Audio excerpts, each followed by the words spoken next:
নমস্কার। যুক্তি তর্ক সঙ্গে অর্কয়ে আপনাদের স্বাগত। আপনাদের সঙ্গে আমি অর্কপ্রভ সরকার। কি হতে চলেছে দেশের সম্ভাব্য ফলাফল?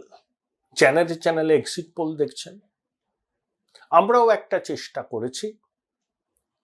রাজগুরু গাঙ্গুলি করেছেন ভাইব্রেশনাল ইন্ডিয়ান অ্যাস্ট্রোলজিকে মাথায় রেখে। এখানে অবশ্য আমরা কোনো রেঞ্জ বলবো না যে এনডিএ ধরুন 270 থেকে 320, না, আমরা এনডিএ কটা আসন পেতে পারে সেই এক্সাক্ট নাম্বারটা বলবো। বিজেপি কটা আসন পেতে পারে সেই এক্সাক্ট নাম্বারটা বলবো, এবং কংগ্রেস কটা আসন পেতে পারে সেই এক্সাক্ট নাম্বারটা বলবো। কোনো রেঞ্জ বাউন্ড নয়, এইটুকু বলতে পারি। হ্যাঁ, পার্সেন্টেজ অফ এরর হতে পারে, কিন্তু সেটা খুব বেশি হবে না বলেই রাজগুরু বাবুর দাবি। অতীতেও তিনি করেছেন, এবারও করলেন। আবার বলছি, এটা academic exercise based on vibrational Indian astrology. কেউ বলতে পারেন যে আপনি অ্যাস্ট্রোলজিকে প্রমোট করছেন, আমি বলছি হ্যাঁ করছেন, আমি বিশ্বাস করি। যদি 60 কোটি ভোটারের মধ্যে স্যাম্পল সাইজ 2 লক্ষ হয়, তার উপর ভিত্তি করে এক্সিট পোলের প্রেডিকশন করা যায়, আমি বিশ্বাস করি ভাইব্রেশনাল অ্যাস্ট্রোলজিকে ভিত্তি করে এক্সিট পোল করা যায়, এবং প্রেডিকশন অনেক সময় কার্যত একেবারে নির্ভুল হয়, পার্সেন্টেজ অফ এরর খুবই কম। কিন্তু এটা একাডেমিক এক্সারসাইজ। রাজগুরু গাঙ্গুলির ভাইব্রেশনাল অ্যাস্ট্রোলজি অনুযায়ী এবারের লোকসভা নির্বাচনের তার ভবিষ্যৎবাণী হচ্ছে এনডিএ পেতে পারে 369টি আসন। এনডিএ পেতে পারে 369টি আসন, তার মধ্যে বিজেপি পেতে পারে 320টি আসন। বিজেপি পেতে পারে 320টি আসন। বিজেপি আগের বার পেয়েছিল 303টি আসন। রাজগুরু বাবুর প্রেডিকশন অনুযায়ী তাদের আসন বেড়ে দাঁড়াতে পারে 320। এনডিএ আগের বার পেয়েছিল 350, এবার 19টি বেড়ে তাদের আসন হতে পারে 369। কংগ্রেস রাজগুরু বাবুর প্রেডিকশন অনুযায়ী 50-এর নিচে থাকবে। 2014 সালে তারা পেয়েছিল 44, 2019-এ 52। এবার রাজগুরু গাঙ্গুলির প্রেডিকশন অনুযায়ী কংগ্রেস পেতে পারে 49টি আসন। রাহুল গান্ধীর বয়স 54 বছর, তার বয়স যা, কংগ্রেসের প্রাপ্ত আসন তার থেকে কম হওয়ার সম্ভাবনা বেশি। মমতা বন্দ্যোপাধ্যায় নির্বাচনী প্রচারে বলেছিলেন কংগ্রেস আগে 40টা আসন পেয়ে দেখাক। মোদিজি বলেছেন কংগ্রেসের জন্য খুব দুর্ভাগ্য অপেক্ষা করে আছে। রাজগুরু গাঙ্গুলির প্রেডিকশন অনুযায়ী এবার কংগ্রেস পেতে পারে 49টি আসন। একবার শুনে নিন কি বলছেন রাজগুরু গাঙ্গুলি লোকসভা নির্বাচনে দেশের সম্ভাব্য ফলাফল নিয়ে। এবার যেটা জানতে চাইছি, সারা ভারতের ছবিটা কিরকম হতে পারে, মানে এনডিএ কটা পেতে পারে, বিজেপি কটা পেতে পারে, কংগ্রেস কটা পেতে পারে? দেখুন, আমি আপনাকে মাস 6 আগেই বলেছিলাম এনডিএ রেজাল্ট কিন্তু 368+ হবে। আপনার মনে আছে কিনা আমি জানি না। হ্যালো, হ্যাঁ বলুন বলুন। এনডিএ যে 368+ হবে, আমি আপনাকে 6 মাস আগে বলেছিলাম প্রায়। আমার আমার এখানে আমার হিসাবে দেখাচ্ছে এনডিএ 369, আর বিজেপি 320। BJP 320, NDA 369। হ্যাঁ, আর কংগ্রেস কটা পেতে পারে? কংগ্রেস 49। মানে 2004-এ ওরা পেয়েছিল 44, 2019-এ পেয়েছিল 52, 2024-এ আপনার মতে সেটা দাঁড়াবে 49-এ। আচ্ছা, কোন কোন উল্লেখযোগ্য প্রার্থীর নির্বাচনী ভাগ্য সম্পর্কে জানতে চাইছি। প্রথমে রাহুল গান্ধী। রাহুল গান্ধী রায়বেরিলি থেকে জিতবে, কিন্তু মার্জিন খুব কন্টেস্টিং সিট, মার্জিন কিন্তু কম হবে। কেরলের ওয়েনারেও তিনি দাঁড়িয়েছেন, সেখানে ওটা তো কোনো চিন্তার ব্যাপার নেই, জায়গায় জিতবে। কিন্তু সমস্যা হলো আপনার ওখানে অখিলেশ যাদবের সিটটাও কিন্তু খুব লড়াইয়ে রয়েছে। কে জিতবে কে হারবে খুব বলা মুশকিল। আপনি উত্তরপ্রদেশ চিন্তা করুন, বললেন, আমি উত্তরপ্রদেশটাই আগে বলে নেই। বলুন। ডিম্পল যাদব কিন্তু শিওর হারছে। হুম হ্যাঁ, হুম আর আপনার ওই মোটামুটি এইগুলো ধরে দেখুন। তারপরে আপনার দিগ্বিজয় সিং দাঁড়িয়েছেন মধ্যপ্রদেশ থেকে। দিগ্বিজয় সিং শিওর হারবে, শিওর অ্যান্ড সার্টেন, ওটা কোনো চিন্তার ব্যাপারই নেই। কমলনাথের ছেলে নকুলনাথ ছিন্দওয়াড়া থেকে দাঁড়িয়েছেন, উনি অবশ্যই জিতবে। ছত্তিশগড়ের প্রাক্তন মুখ্যমন্ত্রী ভূপেশ বাঘেল রাজনন্দনগাঁও থেকে দাঁড়িয়েছেন। ওনার নির্বাচন রাজনন্দন প্রথম দিকে যখন আমি ওনার চার্ট গুলো পড়ি তখন দেখি উনি পিছিয়ে ছিলেন, কিন্তু এখন ইন্ডিয়ান করছে উনি রাজনন্দনগাঁও থেকে জিতে যাবেন। শরদ পাওয়ারের মেয়ে সুপ্রিয়া সুলে বারামতি থেকে লড়ছেন, তার বাকি কি হতে পারে? বারামতি থেকে লড়ছে, ওখানে বিজেপি ক্যান্ডিডেট জিতবে। মানে ওখানে এনসিপি অজিত পাওয়ারের, সরি, সুনেত্রা পাওয়ার, হ্যাঁ পাওয়ার, মিসেস পাওয়ার জিতবে। ঝাড়খণ্ডের অর্জুন মুন্ডা দাঁড়িয়েছেন, তার ভাগ্যে কি হতে পারে? অর্জুন মুন্ডা কিন্তু আর কি অল্পের জন্য হলেও হেরে যাবে। পশ্চিমবঙ্গের একজন যেমন শত্রুঘ্ন সিনহা আসানসোল থেকে লড়ছেন, কি মনে হচ্ছে তার নির্বাচনী ভাগ্য সম্পর্কে? আসানসোল থেকে তো আমি বললামই তো সরদারজি জিতবে, সুরিন্দর সিং আলুওয়ালিয়া। আচ্ছা, দিল্লির 7টি কেন্দ্রে আপ কংগ্রেস জোট হয়েছে, সেখানে ফলাফল কি হতে পারে বলে আপনার মনে হয়? 7টায় জিতবে। আবার কানাইয়া কুমার আবার ক্যান্ডিডেট হয়েছিল। আপনাদের কাছে যদি রেকর্ডিং থেকে থাকে, আমি আগের বার বলেছিলাম যে কানাইয়া কুমার 2.5 লাখ মিনিমাম ভোটে হারবে, মনে পড়ছে কিনা আপনি জানেন? মনে আছে, বেগুসরাই থেকে। হ্যাঁ, বেগুসরাই থেকে। কানাইয়া কুমার আবার দাঁড়িয়েছে, হারার জন্য রেডি হয়েই আছে। মানে ওই দিল্লির 7টি কেন্দ্রেই বিজেপির জয়ের সম্ভাবনা। আচ্ছা, তাহলে দক্ষিণ ভারত, যেখানে মোদিজি এবার বিশেষ নজর দিয়েছিলেন, তামিলনাড়ু, তেলেঙ্গানা, অন্ধ্রপ্রদেশ। তামিলনাড়ু আমাদের চিদম্বরমের ছেলে কার্তি চিদম্বরম শিবগঙ্গা থেকে দাঁড়ান, অবশ্যই হারবে। অবশ্যই হারবে, ওই সিট বিজেপি জিতবে। আন্নামালাই সিটটা কিন্তু শিবগঙ্গা, আন্নামালাই, যেখানে চিদম্বরমের ছেলে হারবে, সিটটা হচ্ছে শিবগঙ্গা। আচ্ছা, আর আন্নামালাইয়ের যেটা সম্ভাবনা প্রবল, প্রচন্ড লড়াইয়ের মধ্যে আছে।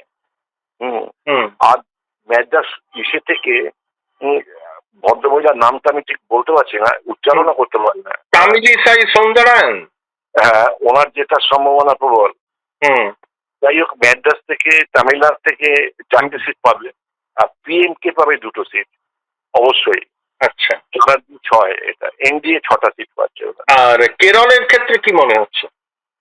কেরলে 2টো সিট পাবে বিজেপি, আর একটা সিট ওর এলআইর, আর কি এনডিএ টোটাল 3টে পাবে কেরল।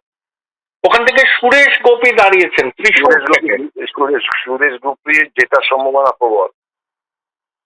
আচ্ছা, তিরুঅনন্তপুরম থেকে শশী থারুর বনাম কেন্দ্রীয় মন্ত্রী রাজীব চন্দ্রশেখর, সেখানকার ফলাফল কি হতে পারে?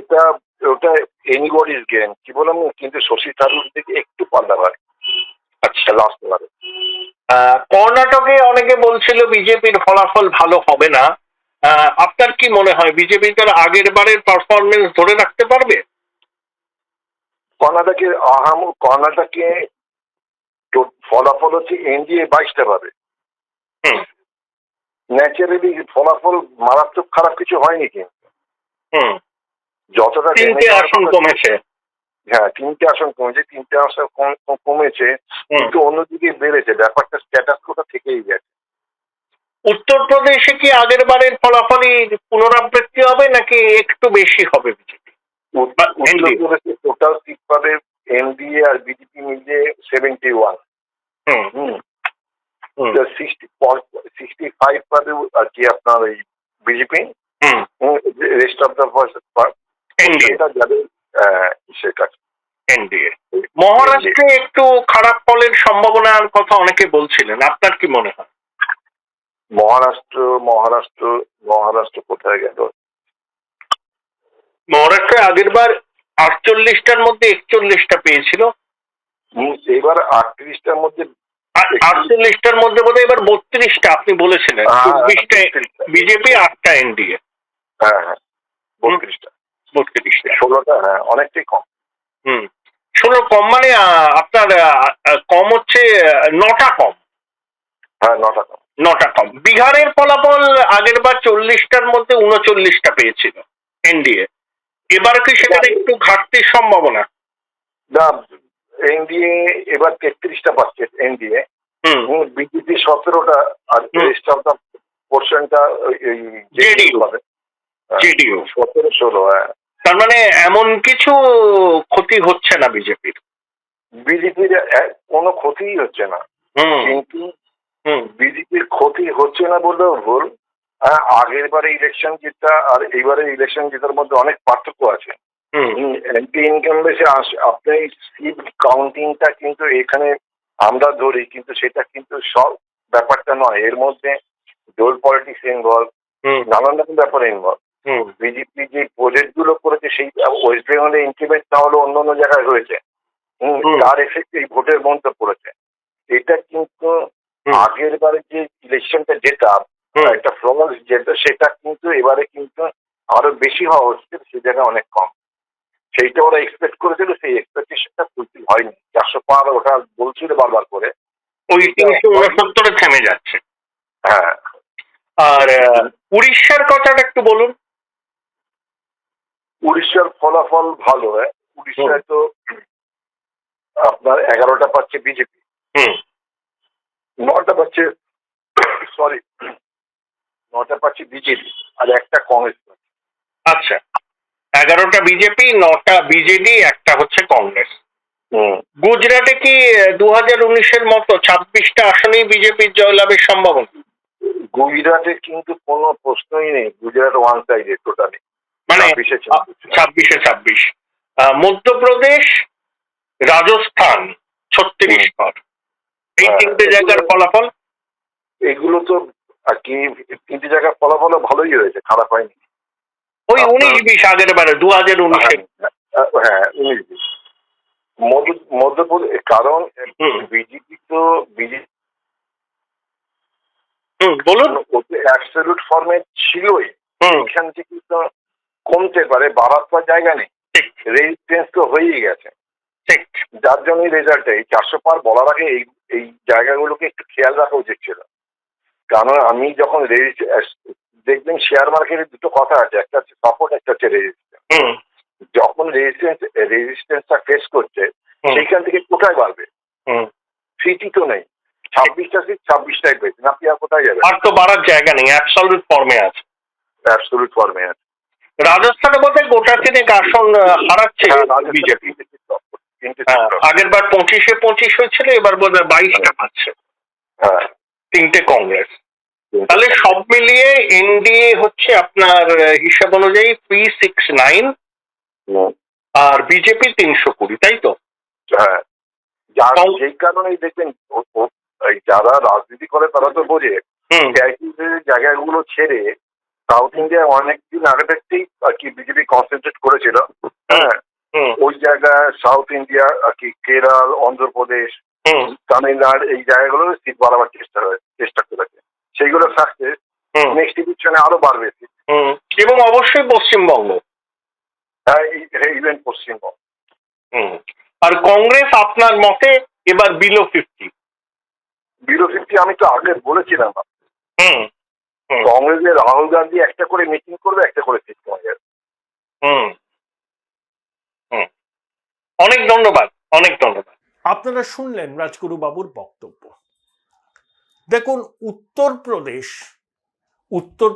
দিয়েই তো দিল্লির ক্ষমতার যাওয়া যায়, উত্তরপ্রদেশকে বাইপাস করে যাওয়া যায় না। উত্তরপ্রদেশে 71টি আসন পেতে পারে এনডিএ জোট, তার মধ্যে বিজেপি এককভাবে 65, ওই জয়ন্ত সিং এর দল 4টে, আর যে জোট সঙ্গী আছে তারা 2টো। ইন্ডি জোট পেতে পারে 7টি আসন, আর বিএসপি তারা ইন্ডি জোটে নেই 2টি আসন পেতে পারে। অর্থাৎ বিজেপির আসন বাড়ছে। আগেরবার 62 পেয়েছিল তারা, এবার 65। রাম মন্দির পরবর্তী নির্বাচন রাজগুরুবাবুর প্রেডিকশন অনুযায়ী। এবার আসুন মহারাষ্ট্রে মোট আসন 48। আগেরবার বিজেপি শিবসেনা জোট ছিল, তারা পেয়েছিল 41টি আসন। এবার শিবসেনার সিন্দে গোষ্ঠী আছে বিজেপির সঙ্গে, শরদ পাওয়ারের এনসিপি ভেঙে গেছে, অজিত পাওয়ার যোগ দিয়েছেন এনডিএ শিবিরে, রাজ ঠাকরেও এনডিএ শিবিরে আছে। ওদিকে উদ্ধব শিবসেনা, পাওয়ার এনসিপি আর কংগ্রেস আছে।